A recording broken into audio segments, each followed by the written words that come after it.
அண்ணா pregnant mothers முயல் இறைச்சி சாப்பிடலாமா சொல்லுங்க ப்ளீஸ் சொல்லி கேட்டிருக்கார். எஸ், பிரெக்னன்ட் லேடிஸ் வந்து தாராளமாக முயல் இறைச்சி சாப்பிடலாம். சொல்ல போனால் மற்ற இறைச்சிகளை விட, ஆடு மாடு போன்ற மற்ற இறைச்சிகளை விட இந்த முயல் இறைச்சி வந்து கர்ப்பகாலத்தில் பெண்களுக்கு ஒரு மிகச்சிறந்த உணவு.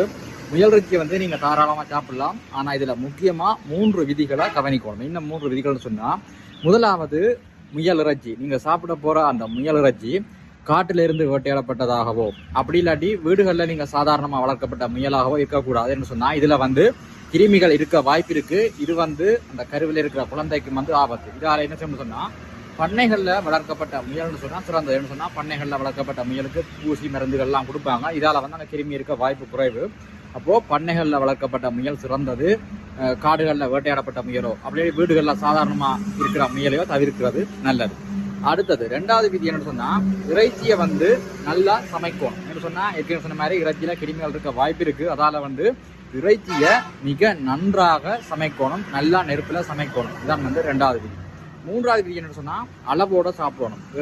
இறைச்சியில சத்து இருக்கின்றதுக்காக ஓவரா எடுத்துக்கொள்ளக்கூடாது. இறைச்சியை வந்து அளவா எடுத்துக்கொள்ளணும். இந்த 3 விதிகளையும் பின்பற்றணும்.